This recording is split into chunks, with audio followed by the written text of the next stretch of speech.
They recorded the wedding as a footnote in the treaty archive, a ceremonial exchange meant to quiet border fires and soothe wounded egos, a bride given to an empire in exchange for silence. And no one looked twice at the human standing beside her, tall and unadorned and empty-handed, because the galaxy had already decided what humans were: numerous and adaptable and fragile, useful as labor and trade partners, forgettable as warriors.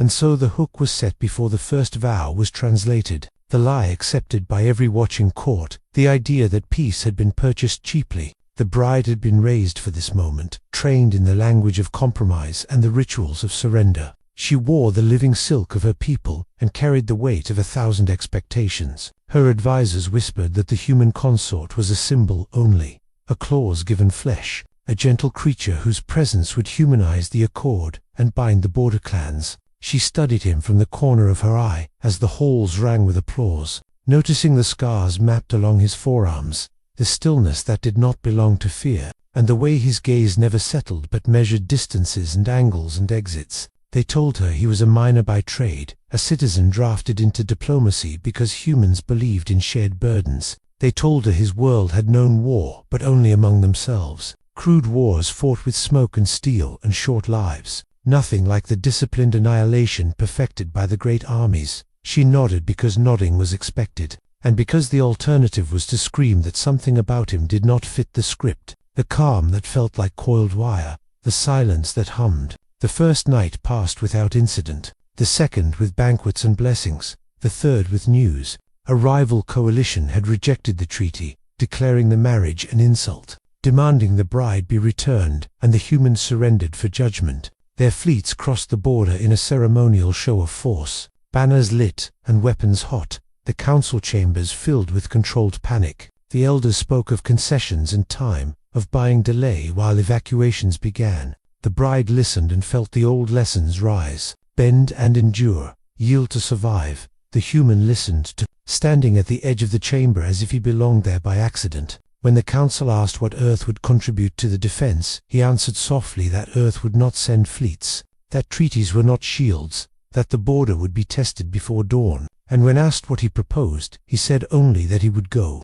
The chamber laughed because laughter was safer than hope, because a single human could not be an answer to an army, because belief had limits. She followed him after the session ended, corridors empty and echoing. She asked where he intended to go. He said to the place where the armies would land. She asked with what force. He said with himself. She felt anger, then fear, thinking this was some human gesture of martyrdom, a story to soothe guilt. She told him she had not married him to die for her. He replied that he had not married her to watch others die for a lie. He asked for access to the armory, not the ceremonial vaults but the old stores, the places where obsolete things slept. She granted it because the night had already begun to tilt, because the elders had no better plan, because she felt the pull of the unknown like gravity. He chose equipment that made no sense to the quartermasters: plain plates and sealed fabric, tools without ornament, a blade with a dull finish, and a case that held nothing that looked impressive. He thanked them and left before they could argue.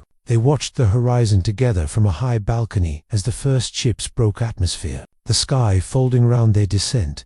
The bride tasted ash on the wind and felt the familiar tightening in her chest, the knowledge that peace was always temporary. That marriage was a pause, not a solution. She asked him if he was afraid. He said fear was a tool, and like any tool, it mattered how you held it. Then he stepped into the night and vanished down the access road. The army landed in formation, confident and bright, ranks unfolding like a living diagram. They broadcast demands and deadlines. They fired warning shots that carved the plains into smoking scars. The human walked toward them alone, a small figure against a perfect machine. Sensors tracked him and dismissed him as non-combatant. Commanders argued about whether to take him alive. And then the first line fell, not to fire but to silence. Systems failing in a cascade that no one understood. What followed would be argued for generations. Witnesses described a shadow moving through light, a pattern of disruption that turned cohesion into confusion. Units lost contact and then purpose. Armor locked and weapons slept. Soldiers found themselves unable to breathe as the air itself seemed to resist them. Others swore they saw him where he could not be, behind them and above them and nowhere at all. The army tried to adapt and could not, because adaptation assumes a shared language of war. He did not kill them all. That truth unsettled the galaxy more than any slaughter. He broke them, dismantled the idea that they were an army. He cut supply and signal and certainty. He let panic do the rest. When the sun rose, the plains were littered with abandoned machines and kneeling soldiers, waiting for orders that would never come. The humans stood among them and sent a single message back to the council. The border is quiet now. The bride reached him at dawn. Stepping carefully through the aftermath, she found him tired but uninjured. The stillness eased into something human and heavy. She asked what he had done. He said he had reminded them that war was a story people told themselves, and that stories could be interrupted. She looked at the broken army and understood that the marriage had not secured peace. The human had, and that the galaxy would never look at Earth the same way again. The council did not cheer when the reports arrived. They fell silent instead, because victory that arrives without permission feels like a breach, and the galaxy prefers victories it can explain. The elders watched the captured footage on mute, frames of disciplined formations unraveling as if reality itself had lost interest in their symmetry. They replayed it again and again, searching for a weapon, a signal, a fleet hidden just out of view, and finding only a human moving through the gaps like intent-made flesh. Envoys flooded the capital before noon, allies demanding assurances, rivals demanding copies, neutral powers demanding restraint. The bride stood beside the human as custom required, and felt the subtle shift in posture around him, the careful recalibration of distance, the way voices softened or sharpened, depending on who spoke. She realized then that fear had entered the room and was being politely ignored. She also realized that fear was no longer hers alone. The elders asked the human to explain himself, to catalog methods and limits, to define the boundaries of what he had done so that policy could resume its comfortable march. He listened and then declined, politely and completely. He said that explanation would turn a reminder into a manual, and that manuals were invitations. The council bristled. Authority does not like refusal, especially from a symbol meant to smile and stand quietly. That night the bride confronted him in the private chambers now labeled shared space. She asked if he understood what he had done to her people, to the fragile balance they lived within. He answered that he understood exactly, and that balance built on intimidation was not balance but delay. She accused him of arrogance, of deciding for worlds that were not his. He accepted the accusation without flinching, and said that marriage had already done that. News spread outward faster than light could carry it. Stories grew in transit. Some claimed he commanded invisible legions, others that he was an avatar grown by Earth to test galactic limits. Merchants raised prices, mercenaries changed contracts, and in border regions armies hesitated for the first time in recorded memory. Because hesitation is contagious when certainty is broken, Earth finally spoke, not with threats but with context, a statement transmitted to every registered polity, brief and unsettling. Humans did not seek dominion, it said. Humans sought survivability, and survivability meant ending wars before they scaled. The bride read the message 3 times and wondered how many civilizations would hear mercy and how many would hear warning. The captured soldiers were repatriated with medical aid and no demands, an act that confused analysts more than annihilation would have, because cruelty fits models and restraint complicates them. Interviews leaked despite efforts to contain them, veterans describing a presence that pressed on their thoughts, not mind control but pressure, like gravity reminding bodies where down was. Psychologists argued, philosophers panicked. The rival coalition fractured within a week. Commanders blamed each other. Politicians disavowed orders. Entire species withdrew from military blocks overnight. The human watched the feeds with the bride and said nothing. She asked if this was the peace he had intended. He replied that peace was not a destination but a practice, and that practice hurt at first, like setting a bone. Not everyone accepted the lesson. An older empire whose borders had never been crossed issued a formal challenge, accusing the council of harboring a destabilizing weapon. They announced a punitive expedition, not an invasion but a demonstration, a force large enough to restore narrative order. The elders convened an emergency session, voices raised and overlapping. The bride felt the familiar pull to yield, to offer herself again as currency, and hated herself for it. The human did not offer to go this time, which frightened her more than his earlier resolve. He waited until the room burned itself out, then spoke quietly that he would not repeat the first interruption, that repetition taught adaptation. Instead, he proposed something unthinkable, Transparency. He suggested inviting observers from every power to watch the response, to see that no hidden fleets would arrive, that the defense would be proportionate and limited. The council recoiled. Sunlight kills comfortable myths. Preparations began under a sky thick with watchers. The approaching force broadcast its confidence. Commentators speculated on counters and traps. The bride stood at the balcony again, but this time she understood the geometry he had measured, the way space itself could be shaped by expectation. When the first shots were fired, the defense did not strike back. It absorbed, redirected, dissipated. Systems failing not from attack, but from overload of their own aggression. The human moved only once, stepping forward to place himself between fleets. A living line no one wished to cross. The demonstration ended without a single casualty. The older empire withdrew in outrage, accusing the council of theatrical manipulation. But the observers recorded everything. The absence of violence louder than any battle. Markets stabilized, borders cooled, and a new phrase entered diplomatic language: human restraint, used with awe and suspicion in equal measure. In the quiet that followed, the bride and the human spoke honestly for the first time, not as symbols but as people trapped in consequence. She admitted her fear that she had married a storm.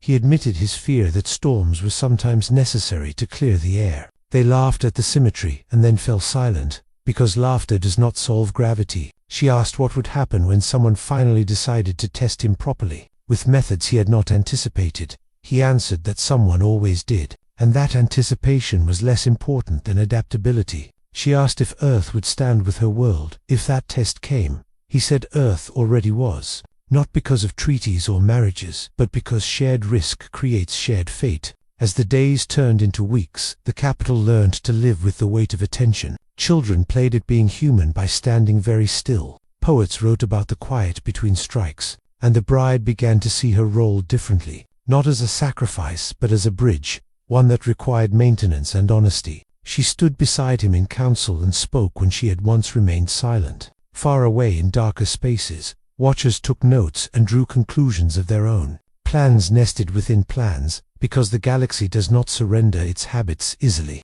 And somewhere, a decision was made that peace secured by a single human was an imbalance that must be corrected. The bride felt it like a chill and reached for his hand, and he squeezed back once, a promise without words. The correction came without banners or declarations, because those belong to stories that want to be believed. This one wanted only to function. The first signs were subtle and therefore dangerous. Shipping delays blamed on weather and space. Data relays hiccuping in patterns too neat to be random. A lullaby of small problems that trained attention away from the horizon. The bride felt the chill deepen as reports stacked like thin ice, each one holding together ready to break. She brought them to the human late at night, when the capital dimmed its lights to pretend at rest. He read without expression and then nodded once, the way someone does when they finally see the shape of a thing they had been circling. He said the watchers had moved from curiosity to engineering, from testing reactions to designing constraints. She asked what kind. He said social first, technical second, violent last, because violence announces itself, and they needed time. The council dismissed the early warnings as coincidence. Trade always fluctuated, networks always faltered, and fear was an expensive lens. The bride argued with a heat that surprised even her, pointing to correlations and timing, two incentives that aligned too cleanly. Authority bristled again, reminding her of her role and her vows. She held her ground and felt the old lessons burn away. Bend and endure had kept people alive, but it had also kept them small. Earth sent another message, this one not public, a shared brief of probabilities and counterfactuals, the language careful and calm, outlining how coalitions destabilize targets without firing shots, how legitimacy erodes when inconvenience feels personal. The human translated where needed, not words but implications, and the room grew quiet as recognition spread. This was not an attack on borders but on trust. The first riot broke out in a port city over rationing rumors. No shots fired, no deaths, just shattered windows and angry chants. Analysts marked it as local unrest, then another flared half a world away with the same slogans and different faces. The human watched feeds with the bride and traced patterns in the air as if mapping constellations. He said someone was teaching anger to travel. They moved together then, not as symbols but as organizers. The bride opened channels long ignored, spoke directly to guilds and unions, and councils beneath councils. The human coordinated with Earth quietly, sharing frameworks, not commands, tools for resilience rather than weapons. Community liaisons replaced patrols. Transparency replaced rumor. It was slow and unglamorous, and therefore effective. The correction escalated anyway, because patience had limits. A financial shock rippled through interstellar markets. Credit froze. Insurance voided contracts overnight, citing force majeure. That smelled like policy. Ships sat idle while crews waited for answers that did not come. Desperation sharpened into accusation. The bride took the floor in council and named the pattern openly. The elders hesitated. Naming an enemy invites retaliation. She replied that refusing to name one invited ownership. The human did something unexpected. He stepped back, visibly and deliberately, declining interviews and appearances. Rumors filled the vacuum. Some said he had been recalled, others that he was ill. The watchers leaned forward, interpreting absence as weakness. It was bait, and it worked. Because overconfidence is a force multiplier for mistakes. When the strike came, it was surgical. A synchronized cascade across networks and logistics, designed to paralyze without blood. Ports locked, power grids desinced, navigation arrays fed subtle errors, enough to cause accidents later and blame now. The capital dimmed for real this time. Alarms sang and fell silent, and sang again. The bride stood at the balcony and felt the weight of millions looking inward for answers. She found the human in a small operations room far from ceremony, surrounded by people who would never be famous. He looked tired in a way that went beyond muscle and bone. She asked if this was the test he had expected. He said tests are always different. The variables shift. The math stays. She asked what he needed from her. He said permission to trust others. Their decentralized response, breaking the attacker's elegant plan into 1,000 messy local problems. Microgrids spun up. Ships navigated by old stars and human intuition. Credits rerouted through mutual aid networks. Mistakes happened and were corrected in public, which blunted outrage by replacing helplessness with participation. The attackers adjusted, tightening screws, escalating interference. The line between inconvenience and harm thinning. Then came the first deaths, not by weapon but by neglect. A medical shipment delayed long enough to matter. A navigation error that kissed a rock at the wrong angle. Grief surged, and with it the call for decisive action. The council turned as one toward the human, the old expectation returning like a reflex. Do the thing only you can do. End it. He did not refuse. Saying decisive did not mean spectacular. That the aim was not to punish but to expose. To force the watchers to choose between escalation and retreat under light. He proposed releasing everything, logs and models, and intercepted communications. Imperfect but compelling, a story told with receipts. The bride backed him without hesitation. The elders wavered and then consented, authority bending under necessity. The release detonated across the galaxy, not as outrage but as debate, competing analyses, denials and confirmations, smaller powers recognizing their own experiences in the pattern. The attackers scrambled to contain narrative spill, issuing half-truths that satisfied no one. Markets reacted violently, and then stabilized as uncertainty found edges. The watchers found themselves watched. They escalated at last, because cornered things do. A fleet moved in dark space, unannounced and unaligned, targeting a relay hub critical to the capital. It was a gamble that assumed fear would freeze response. The human moved then, not alone this time, but with a web of allies whose existence had been dismissed as noise. Defense was layered and adaptive, not a wall but a current. The fleet found its systems arguing with themselves. Commands delayed by milliseconds that multiplied into paralysis. The engagement was brief and bloodless by design. The attackers withdrew when their advantage evaporated, broadcasting outrage and threats that rang hollow. Observers recorded again, analysts updated models again, and another phrase entered the language: collective deterrence, used with relief and grudging respect. In the aftermath, the bride felt the tremor of something settling, not peace but alignment. She stood with the human as the capital lights returned, brighter than before. She asked if it would ever end. He said nothing ever ended. It evolved. She asked if he was still afraid. He said fear had changed jobs, from warning to maintenance. Far from the capital, the watchers fractured. blame and ideology tearing seams that secrecy had hidden. Some chose retreat and reform. Others doubled down and vanished into darker projects. Because the galaxy keeps its habits in reserve. The bride knew this and did not flinch. She had learned that readiness was not a stance but a practice. She reached for his hand again, not for reassurance but for partnership, and felt him squeeze back, steady and present, a human promise in a crowded universe, and together they watched the horizon, knowing the story was not finished, only turning. The turning did not announce itself with crisis this time, which made it more dangerous. The galaxy exhaled after the exposure and counterstrike. Treaties resumed their slow negotiations. Markets hummed with cautious optimism, and people wanted an ending. The bride felt that hunger everywhere she went, the desire to place a ribbon on chaos and call it resolved. She also felt the tension beneath it, like a fault line politely ignored. She and the human became a constant presence, rather than a spectacle, attending councils, visiting ports, listening more than speaking. The work was granular and exhausting. Trust rebuilt plank by plank, every concession documented, every compromise explained aloud so rumor had less room to breed. He joked once that peace was mostly paperwork and patience. She laughed because it was true, and because laughter helped. Earth's role shifted quietly from anomaly to partner. Humans embedded as analysts and mediators, not soldiers. Their reputation for restraint now tested daily in rooms where tempers flared and old grudges sharpened. The human watched his own people carefully, correcting arrogance when it surfaced, reminding them that influence without humility curdled fast. The bride admired this more than any battlefield feat. A summit was called to formalize the new order, a word everyone avoided while circling. Representatives from powers large and small gathered under neutral skies. Security was visible but unobtrusive. The lesson had stuck. Force that begged to be noticed was force that failed. The bride opened the proceedings, not with victory, but with memory,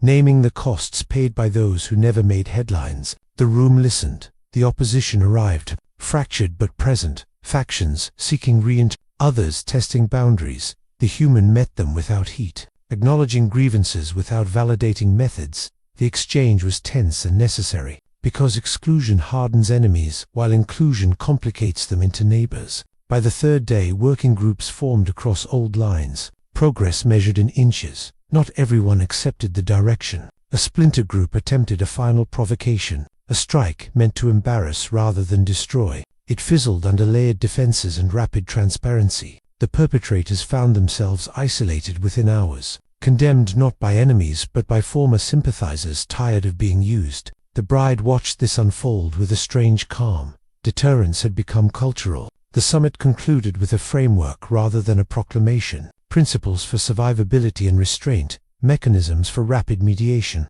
commitments to shared observation so no one could claim ignorance later. It was imperfect, and therefore real. Signatures collected not as surrender, but as investment. The galaxy leaned into a future that required maintenance. Afterward, the bride and the human walked alone through a garden rebuilt after earlier damage.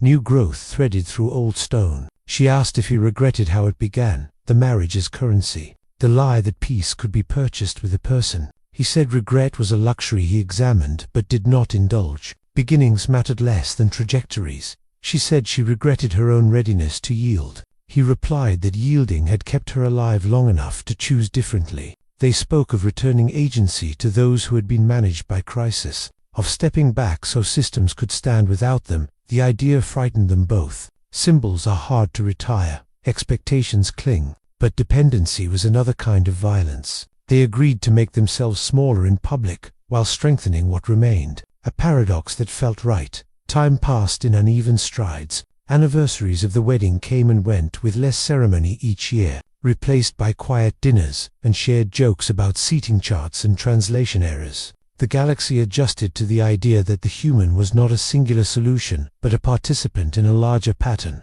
Children no longer played at being human by standing still. They played at listening. When crises arose, they were handled early, before they could metastasize into legend. The bride chaired committees she once would have avoided. The human advised, and then stepped aside. Trust redistributed rather than concentrated. Earth learned too, curbing its own myth before it calcified, reminding itself that survivability scaled best when shared. Years later, a historian asked them when peace had finally been secured. The bride smiled and said it had not been, it had been practiced. The human added that practice required rest days and accountability. The historian frowned, wanting a date. They offered a story instead. The wedding that was meant to buy silence and instead bought attention. The night an army learned to kneel without dying. The day transparency outpaced terror. On a clear evening they returned to the balcony where it had begun. The horizon calm, traffic lights threading the sky. The bride felt no chill this time,